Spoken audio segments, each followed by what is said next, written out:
Hi, this is Vedapuram trade. இந்த வீடியோவில் நம்ம பார்க்க போகிறது தீபாவளியுடைய ரேலி முடிஞ்சிருச்சா இல்லை இன்னும் கண்டினியூஸ் ஆக போகுதா, இதை பற்றி தான் இந்த வீடியோவில் நம்ம பார்க்க போகிறோம். இது அக்டோபர் 16க்கான போஸ்ட் மார்க்கெட் ரிப்போர்ட்டாக நம்ம பார்த்துடலாம். ஸோ இன்னைக்கு நிஃப்டி கிட்டத்தட்ட 3 மந்த்ஸோடைய ஹையை வந்து ரீச் பண்ணிட்டு நேற்று வந்து இந்த அக்டோபர் மந்த்துக்கான ஹை கிரியேட் ஆயிடுச்சு. பட் 300க்கு மேலே க்ளோசிங் நடந்தாலே நமக்கு வந்து ஒரு பாசிட்டிவ்ல மேலே போகும்னு நம்ம ஏற்கனவே பேசியிருந்தோம். கிட்டத்தட்ட இன்னைக்கு நம்ம டெலிகிராம் சேனல்லையுமே வந்து பார்த்தீங்கன்னா ஒரு டார்கெட் பாயிண்ட் வந்து கொடுத்துருந்தோம் 448 அப்படிங்கிறது. பட் அதை ரீச் பண்ணிடுச்சு. இன்னைக்கு பொசிஷனல் வந்து க்ளோசிங் பண்ணியாச்சு.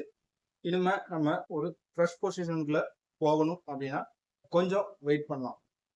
பட் இன்னைக்கு Nifty, so Sensex, bank Nifty எல்லாமே ஒரு ஏற்றம்.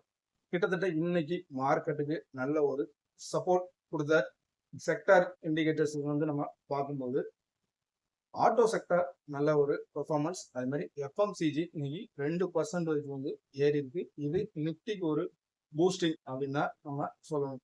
அதே மாதிரி பிஎஸ்சி பேங்க்ஸ் சைடில் வந்து பார்த்தீங்கன்னா Q2 ரிசல்ட்ஸ் வந்து எல்லாமே நல்லா வருது.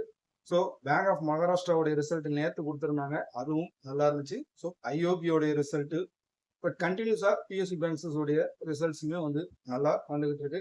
இது மார்க்கெட்டை சஸ்டைன் பண்ணுறதுக்கு ஒரு ஹெல்ப்பாக இருக்கும் அப்படிங்கிறது என்னுடைய ஒப்பீனியனாக இருக்கு. ஸோ அதை தாண்டி மெட்டலாக இருக்கட்டும், ஐடி செக்டார் இன்னைக்கு பெரிய லெவலில் இல்லை. இன்ஃபோசிஸோடைய ரிசல்ட் வந்து நம்ம பார்க்க வேண்டியது. ஸோ ஆஃப்டர் மார்க்கெட்டில் நமக்கு வந்து என்னங்கிறது தெரிய வரும். நாளைக்கு என்ன நடக்க போகுது, ஏன்னா நாளைக்கு வந்து நமக்கு வீக்லி லாஸ்ட் டே. ஸோ அதுக்கப்புறம் நமக்கு வந்து மண்டே வந்து தீபாவளியோடைய ஹாலிடே இருக்கிறதுனால முகூர்த்த ட்ரேடிங் மட்டும் இருக்கும். பட் அதுக்கு அடுத்தடுத்த என்னென்ன நகர்வுகள் வரப்போகுதுங்கிறத நம்ம வீக்லி எக்ஸ்பெக்டேஷன்ல நம்ம பார்க்கலாம். ஸோ இன்னைக்கு ஓவராலா மார்க்கெட்டோடைய ஏற்றத்துக்கு செக்டார் வைசஸா ஒரு நல்ல ஒரு பூஸ்டிங் வந்து கிடைச்சிருக்கு. பட் இருந்தாலும் ஒரு குறிப்பிட்ட லெவல்ல, அதாவது 25,600க்கு மேல போனதுக்கு அப்புறம் ஒரு ப்ராஃபிட் புக்கிங் நடந்ததை வந்து நம்மளால செகண்ட் ஆஃப் கேண்டில்ல வந்து பார்க்க முடியுது. ஸோ இதுல இருந்து இன்னும் கீழே நமக்கு எவ்வளவு தூரத்துல ஒரு சப்போர்ட் இருக்கு அப்படிங்கிறதையும் நம்ம பார்க்கணும்.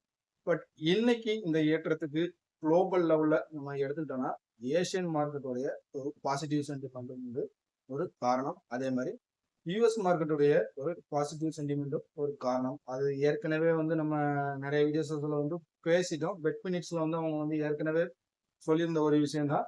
ஸோ இந்த 2025ல 2 முறை உங்களுக்கு வந்து பெட் ரேட் கட் வந்து வர்றதுக்கான சான்சஸ் இருக்கு. ஆல்ரெடி ஒரு 25 பிப்ஸ் வந்து கொடுத்துருக்காங்க. இன்னும் 2 ரேட் கட்ல வந்து 25 பிப்ஸ்னாலும் உங்களுக்கு 50 பிப்சஸ் வரைக்கும் வர்றதுக்கான வாய்ப்புகள் இருக்கு அப்படிங்கிறத அவங்க ஏற்கனவே பெட் மிக்ஸ்ல வந்து ஜெரோம் பால் வந்து பேசியிருக்காரு. பட் இது ஒரு பக்கம் இருந்தாலும் நம்ம டொமஸ்டிக் லெவல்ல வந்து ஒரு ஃபெஸ்டிவல் சீசன், இந்த ஜிஎஸ்டியோட ரீஃபார்ம்லாம் வச்சு ஒரு சேல்ஸ் இன்க்ரீஸ் க்ரோத் வந்து இந்த முறை இந்த மந்த் வந்து இருக்கிறதுக்கான வாய்ப்பும் ஒரு பக்கம் இருக்கு. அது எஃப்எம்சிஜில இன்னைக்கு வந்து ஒரு இம்ப்ளிமெண்ட்டை கொடுத்துருக்குன்னு தான் சொல்லலாம். கிட்டத்தட்ட ஐபிஓ செஷன்ல எல்ஜி எலக்ட்ரானிக்ஸ் வந்துருந்துச்சு. அதுவும் நல்ல ஒரு வாங்கி வச்சிருந்தவங்களுக்கு நல்ல ஒரு ப்ராஃபிட்டை வந்து கொடுத்துருக்குங்கிறத நம்ம வந்து பார்க்கணும். அடுத்தடுத்து வரக்கூடிய Q2 ரிசல்ட்ஸ் வந்து இன்னும் என்ன நமக்கு கொடுக்க போகுது அப்படிங்கிறத மெயினாக நம்ம வாட்ச் பண்ணி ஆகும். கிட்டத்தட்ட சனிக்கிழமை நிறைய பேங்க்ஸஸ் ஆகிறதும், அதே நேரம் நிப்டிக்கு வெயிட்டேஜா இருக்கக்கூடிய HDFC பேங்கோடைய Q2 ரிசல்ட்டும் வந்து நம்ம எதிர்பார்க்க வேண்டியிருக்கு. ஸோ இது ஆஃப்டர் மார்க்கெட்ல நமக்கு வர்றதுனால இதோடைய இம்ப்ளிமெண்ட் வந்து நெக்ஸ்ட் வீக் தான் என்னங்கிறது நமக்கு வந்து தெரிய வரும். ஸோ பர்டிகுலரா ஓவரால் வந்து MCX வந்து பார்த்தீங்கன்னா ஸ்டாக் வைசஸ்ல வந்து இந்த லாஸ்ட் 1 மந்த்ல ஒரு டாப் கெய்னரா இருக்கு கண்டினியூஸா.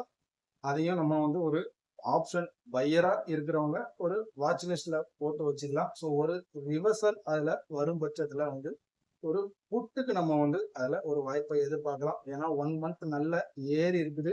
பட் கோல்டு சில்வருடைய டிமாண்ட் வந்து இன்னும் எந்த லெவலுக்கு கோல்ட் ப்ரைஸஸ் உடைய சில்வர் ப்ரைஸஸ் உடைய மூவ்மெண்ட் வந்து இன்க்ரீஸ் ஆகுதோ ஸோ எம்சிஎக்ஸ் உடைய மூவ்மெண்ட்டும் அதே மாதிரி இருக்கும்.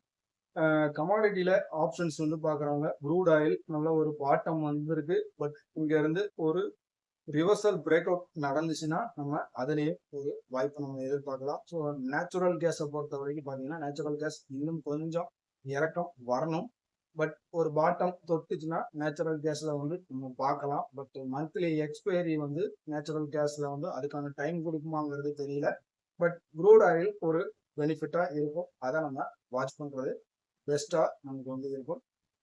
கோல்டு மினி பண்றவங்க ஒரு கரெக்ஷன் வந்தா அதுல நம்ம வந்து ஒரு கால் சைட் ஃபோக்கஸ் பண்றது ஒரு பெனிஃபிட்டா இருக்கும். ஸோ ஓவரால் இன்னைக்கு மார்க்கெட் வந்து ஒரு நல்ல ரேலி தான். ஸோ ஆப்ஷன் பையருக்குமே இன்னைக்கு வந்து ஒரு ப்ராஃபிட்டபிள் டேவாக தான் இன்னைக்கு அமைஞ்சிருக்கு. ஸோ நாளைக்கு என்ன நடக்க போகுது அப்படிங்கிறதையும் நம்ம வெயிட் பண்ணி பார்க்கலாம். ஸோ நம்ம இப்போ சப்போர்ட் அண்ட் ரெசிஸ்டன்ஸை வந்து நிஃப்டிக்கான ஒரு சப்போர்ட் அப்படின்னு பார்த்தீங்கன்னா 25,448 அப்படிங்கிறது ஒரு பொசிஷனல் சப்போர்ட்டா இருக்கு. இன்ட்ராடேக்கான சப்போர்ட் அண்ட் ரெசிஸ்டன்ஸை வந்து நம்ம ஃப்ரீ மார்க்கெட் வீடியோவை நம்ம பார்க்கலாம். இந்த வீடியோ உங்களுக்கு பிடிச்சிருக்கும்னு நினைக்கிறேன். பிடிச்சிருந்துச்சுன்னா லைக் பண்ணுங்க, இந்த சேனலை சப்ஸ்கிரைப் பண்ணுங்க. தேங்க்ஸ் ஃபார் வாட்சிங்.